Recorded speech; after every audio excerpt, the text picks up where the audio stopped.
Everyone thinks they know Lana Turner, the blonde bombshell, the MGM fantasy, the girl who had it all. But Lana Turner didn't live a fairy tale. She survived a pressure cooker. By 19, Hollywood owned her face. By 30, men controlled her money, her image, and her body. And by 42, she was standing in a Beverly Hills bedroom while her teenage daughter stabbed her boyfriend to death. Johnny Stompanato wasn't just a lover, he was mob adjacent, violent, obsessive, and slowly unraveling behind closed doors. The public got a scandal. The studios sold a redemption arc. What they never talked about was the pattern: control, fear, silence, and how Hollywood kept rolling cameras while women paid the price. This isn't a story about glamour, it's a story about survival inside a system that chewed women up and called it fame. I'm Becca, and this is Deadly Truths, where history, horror, and humanity collide. Before the studios branded her as a bombshell, Lana Turner was Julia Jean Turner, a child raised in instability, loss, and emotional neglect. She was born in 1921 in rural Idaho, not Hollywood. Poverty wasn't an aesthetic, it was daily life. Her father, John Turner, was a drifting, low-level gambler, charming when he was around, gone when he wasn't, the kind of man who chased money he never held for long. In 1930, when Lana was just 9 years old, her father was murdered. Not romantically, not dramatically, bludgeoned to death during a dice game gone bad. No justice, no closure, just a body, a police report, and silence. That moment matters, because from that point on, Lana learned something early. Men disappear, violently or otherwise, and women are left to clean up the wreckage. Her mother, Mildred Turner, didn't grieve quietly. She pivoted. Mildred wasn't nurturing, she was strategic. She moved Lana to Los Angeles with one goal: survival through proximity to power. Lana wasn't protected, she was positioned. Her mother entered her into beauty contests, pushed her into studio offices, encouraged attention from adult men long before Lana had emotional defenses to handle it. By her teens, Lana wasn't being raised, she was being marketed. And here's the uncomfortable truth: Lana's mother treated her less like a daughter and more like a lifeline. Love was conditional, approval was transactional, affection followed success. So when Hollywood later paired Lana with controlling men, violent lovers, and dangerous power dynamics, it wasn't because she was reckless. It was because this was the only language of love she'd ever been taught. By the time the camera discovered her at Schwab's drugstore, Lana Turner was already trained, not in acting, but in survival. And survival, when learned young, doesn't always look like strength. Sometimes it looks like endurance. By the time Lana Turner married Artie Shaw in 1940, she wasn't chasing love. She was chasing validation. Shaw was older, brilliant, cultured, intellectually intimidating. He didn't want a partner, he wanted a project. And Lana, raised to equate worth with male approval, walked straight into it. The marriage lasted barely a year, and it was brutal. Shaw openly mocked her intelligence, corrected her speech, dismissed her opinions. He was condescending in public and colder in private. Lana later admitted she felt ashamed to speak around him, afraid of sounding stupid. That's not romance, that's psychological erosion. And here's the detail Hollywood prefers to gloss over. Before Lana, Artie Shaw had been engaged to Judy Garland. Garland, already fragile, already being drugged by the studio system, was discarded. Lana wasn't stepping into a fresh start. She was stepping into a pattern of women being used, diminished, and replaced. Shaw didn't want a wife. He wanted distance, control, and intellectual superiority. Lana tried to become what he respected: quieter, smaller, less herself. And when she couldn't contort enough, the marriage collapsed. But the damage stuck, because this marriage taught her something dangerous: that love comes with humiliation, that men who claim brilliance are allowed cruelty, and that endurance is mistaken for maturity. Artie Shaw wasn't the worst man Lana Turner would be involved with, but he was the one who confirmed the lie planted in childhood, that if a man treats you poorly, it's because you're failing him. That belief didn't come from Hollywood, it came from home. Hollywood just exploited it. In 1942, Lana Turner married actor Stephen Crane.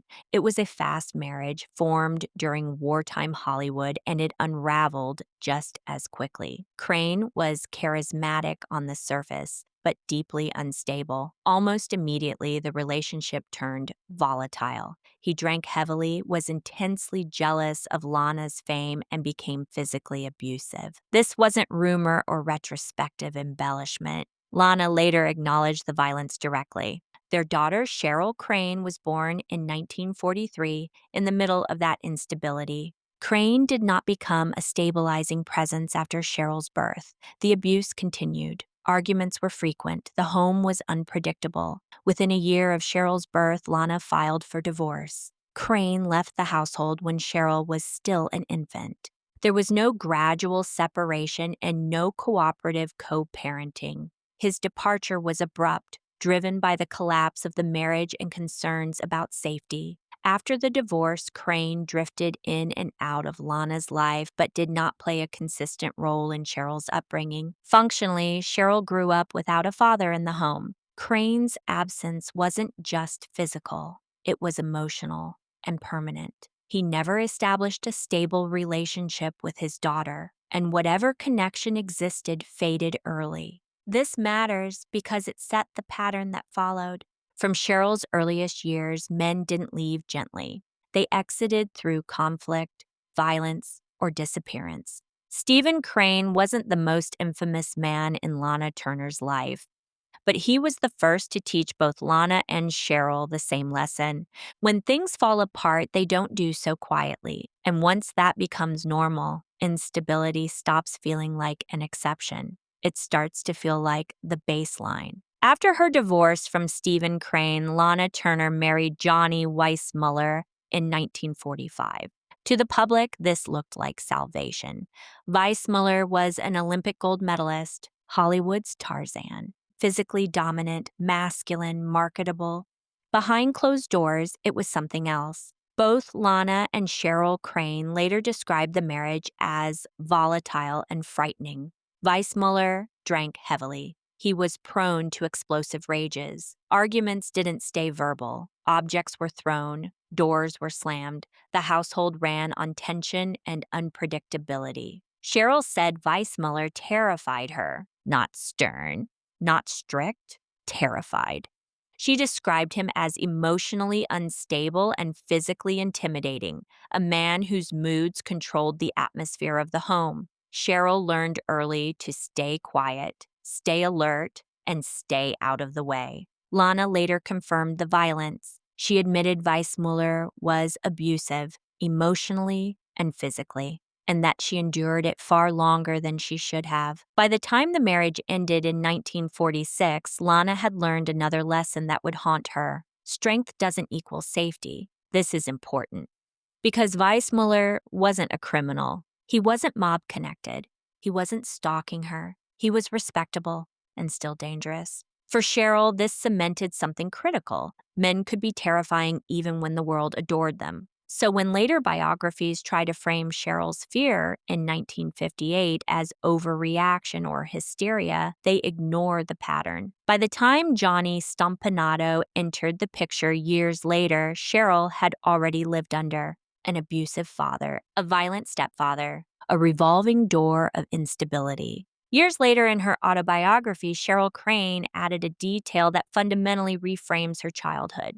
She wrote that Johnny Weissmuller didn't just frighten her. She said he sexually abused her. This wasn't rumor. This wasn't gossip. This came from Cheryl herself, long after the studio's contracts and image control no longer mattered. According to Cheryl, the abuse happened while he was married to Lana Turner. She was a child. He was a powerful adult in the home. And like everything else in that house, it was surrounded by fear and silence. Lana did not publicly contest Cheryl's account. What Lana did say, consistently, was that Weissmuller was violent, unstable, and dangerous behind closed doors. She admitted the marriage was abusive and that she failed to protect her daughter from what was happening in the home. That matters. because it means Cheryl wasn't just growing up around loud men and broken marriages, she was growing up traumatized. So when critics later asked how a teenage girl could overreact in 1958, they weren't asking the right question. The real question is this: how many warnings does a child have to survive before fear becomes instinct? Weissmuller didn't just shatter a marriage, he shattered whatever illusion of safety Cheryl had left. And once that happens, the nervous system doesn't wait for permission to act. When people ask why the 1958 killing happened, they usually start on the wrong night. Cheryl did not grow up in a continuous or protected home. Placement outside the household, boarding schools, convent schools, caretakers, began early, not as punishment, but as management. When things became volatile, she was removed. When they settled, she returned. Lana never publicly contradicted her daughter's account. What followed instead was silence, a common outcome in an era where reputation mattered more than disclosure. So when Johnny Stompanato entered the picture years later, Cheryl wasn't encountering a new threat. She was recognizing a familiar one. This isn't about sympathy, it's about context. And without that context, the crime looks inexplicable. With it, the outcome becomes tragically legible. By the time Johnny Stompanato entered Lana Turner's life, his reputation was already larger than his actual power. Popular retellings frame Stompanato as a serious mob enforcer, tied closely to Mickey Cohen. That version doesn't hold up. Stompanato wasn't a made man and wasn't trusted with authority. He operated on the edges, a driver, a hanger-on, someone useful for intimidation, but ultimately expendable. What made him dangerous wasn't influence, it was implication. Stompanato cultivated the image of mob protection without the backing that actually comes with it. He let people believe he had reach, connections, and consequences at his disposal. That bluff worked especially well on civilians, and even better on women who had money, privacy, and reputations to lose. Before Lana, there were already complaints and quiet reports that Stompanato had used intimidation and threats to pressure other women in Hollywood.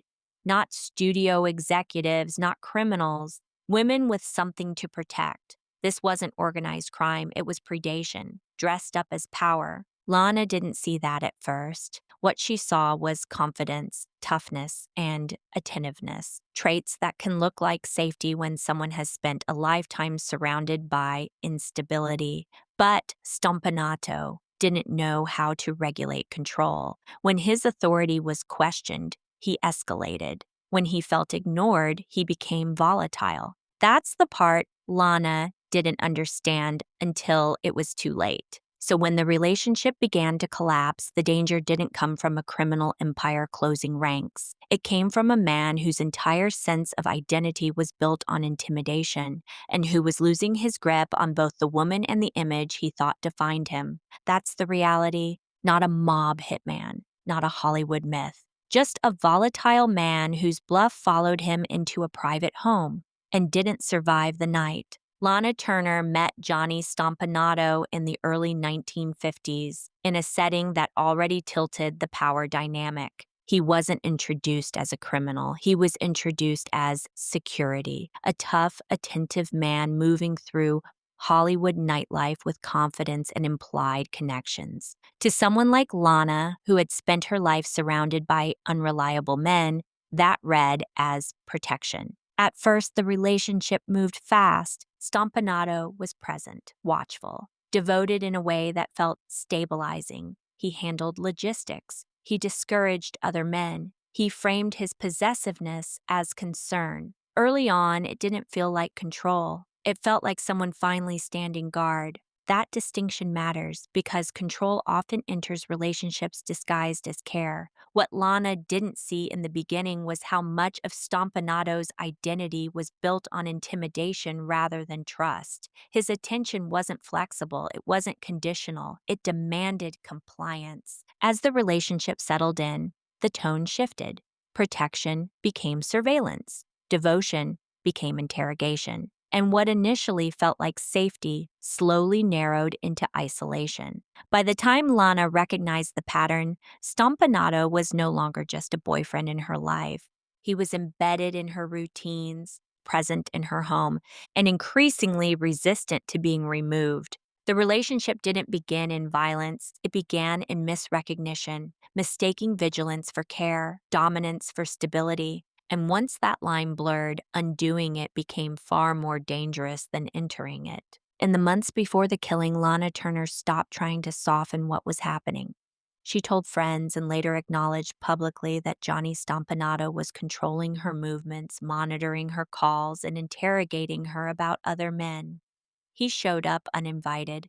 He refused to leave when asked. He treated separation as betrayal. Lana also stated that Stompanato had physically assaulted her. This wasn't rumor. She described being beaten, threatened, and intimidated inside her own home. She said she was afraid of him, not hypothetically but daily, afraid of provoking him, afraid of what he might do if she tried to end things completely. Stompanato didn't just threaten harm in abstract terms. According to Lana, he made it clear that if she left him, there would be consequences. For her career, and for the people around her. That's the key detail. This wasn't jealousy. It wasn't passion. It was coercive control backed by fear. By the time of the final confrontation, Lana wasn't dealing with a volatile boyfriend. She was dealing with a man who believed dominance entitled him to obedience, and who had already shown he would use violence to enforce it. When she later said she was terrified of him, it wasn't retrospective justification. It was a statement of fact.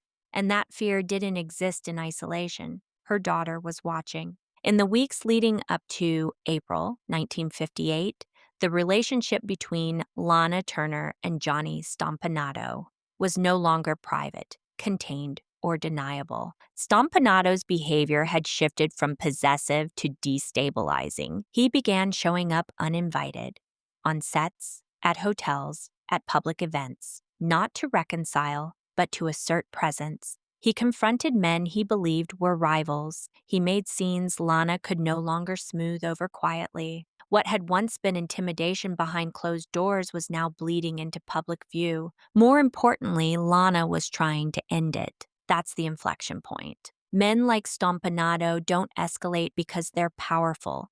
They escalate because they're losing control. As Lana pulled away, his threats sharpened. He talked openly about violence. He carried weapons. He framed himself as the only one who could protect her while simultaneously becoming the source of danger. Inside the home, the atmosphere deteriorated fast. According to Cheryl Crane, arguments became louder and more frightening. Stompanato wasn't just angry, he was unpredictable. His presence alone changed the temperature of the room. For a teenager already conditioned to read danger early, the warning signs were unmistakable. There was also something else Lana didn't fully grasp until the end. Stompanato had very little to lose.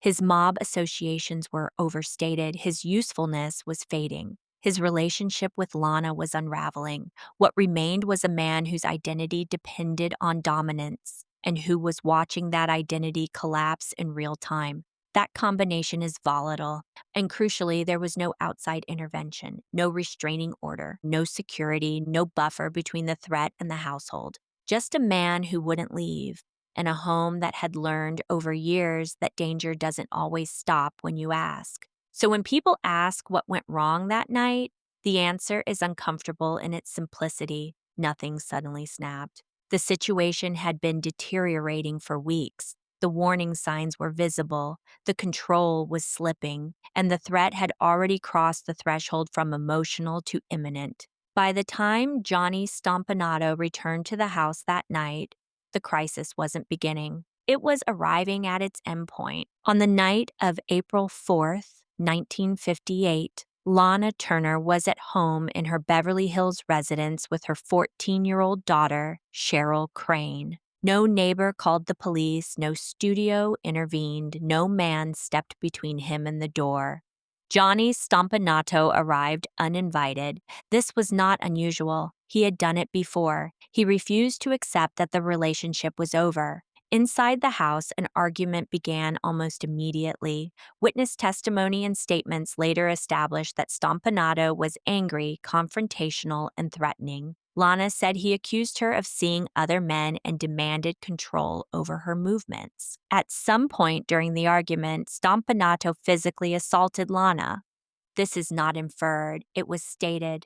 The confrontation moved into Lana's bedroom. Cheryl, in the house at the time, heard the argument escalate. She later said she heard threats and believed her mother was in immediate danger. Cheryl retrieved a kitchen knife.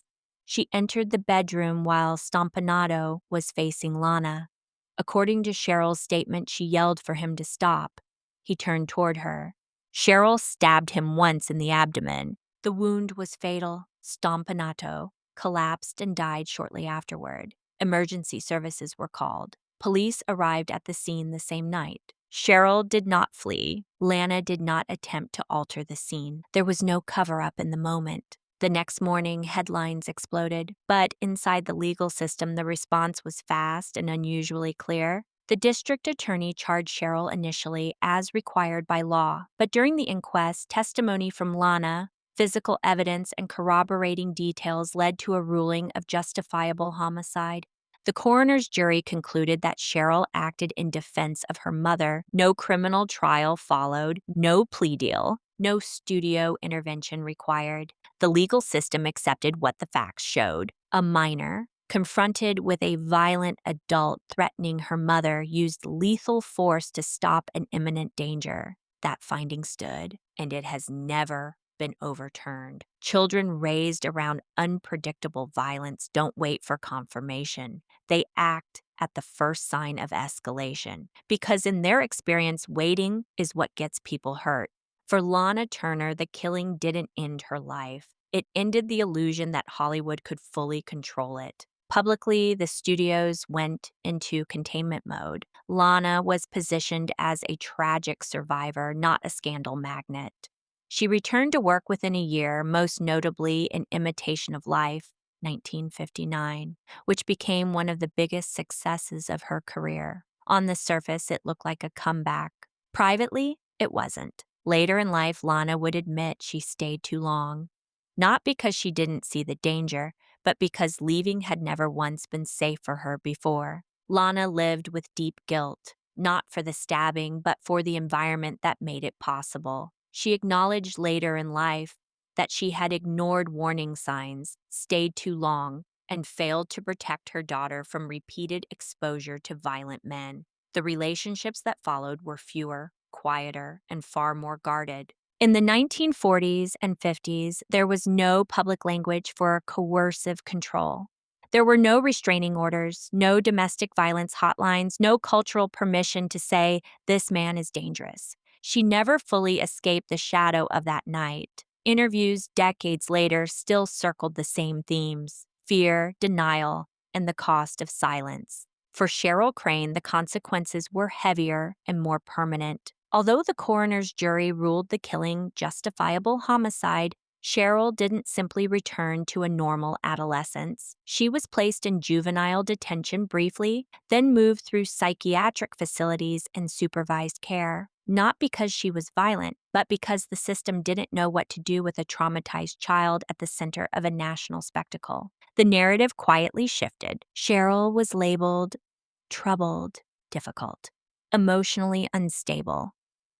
That framing erased context. As an adult, Cheryl lived mostly out of the spotlight. She worked behind the scenes in Hollywood, including set design and production roles. She later came out as gay, something that, in the era she grew up in, added another layer of isolation. Years later, Cheryl wrote openly about her childhood, including abuse, fear, and the events leading up to the stabbing. She did not sensationalize it, she contextualized it. She maintained, consistently, that she believed her mother's life was in danger that night, and she never retracted that. Lana and Cheryl remained close, but their relationship was marked by complexity. Love mixed with regret, protection mixed with distance. They lived with the same truth from opposite sides of it. One survived violence, the other stopped it.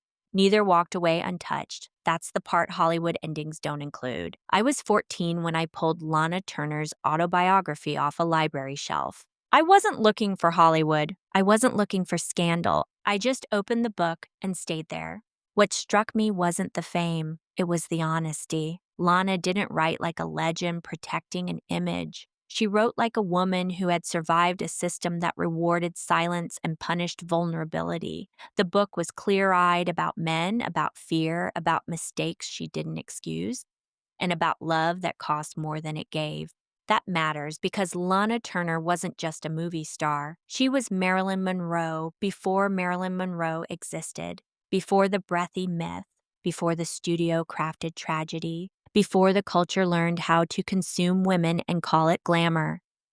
Lana walked so others could be packaged. If you want to understand her on screen, there's one performance I always recommend. The Postman Always Rings Twice. That film isn't just iconic, it's instructive. You can see the tension between desire and danger written across her face. Not acting, recognition. It's a reminder that Lana didn't play femme fatale. She understood them. And if you want the other half of this story, the part history tried to flatten, you need to read Detour, A Hollywood Tragedy by Cheryl Crane. Cheryl's book isn't polished. It isn't performative. It's the voice of a child who grew up inside adult chaos and lived with the consequences of one impossible night. Read alongside Lana's autobiography. The two books do something rare. They talk to each other across generations, mother and daughter, survivor and witness. Two truths that don't cancel each other out. That's why this story matters to me. Not because it's famous, but because it's honest in ways Hollywood usually isn't. And that honesty still holds up decades later, sitting quietly on a library shelf, waiting for someone else who needs to find it at 14. In her youth, Lana Turner was almost unreal. The kind of beauty that stops rooms, the kind studios tried to own, the kind the camera never stopped chasing. But beauty was never the most remarkable thing about her. Through her own words, and through the words of Cheryl Crane, what survives isn't glamour. It's endurance. It's a woman and a child navigating fear, silence, and survival in a world that profited from their faces and ignored their pain. There's something tragically beautiful about that kind of honesty. Time has a way of sanding names down. New icons replace old ones. Faces fade into trivia, then footnotes.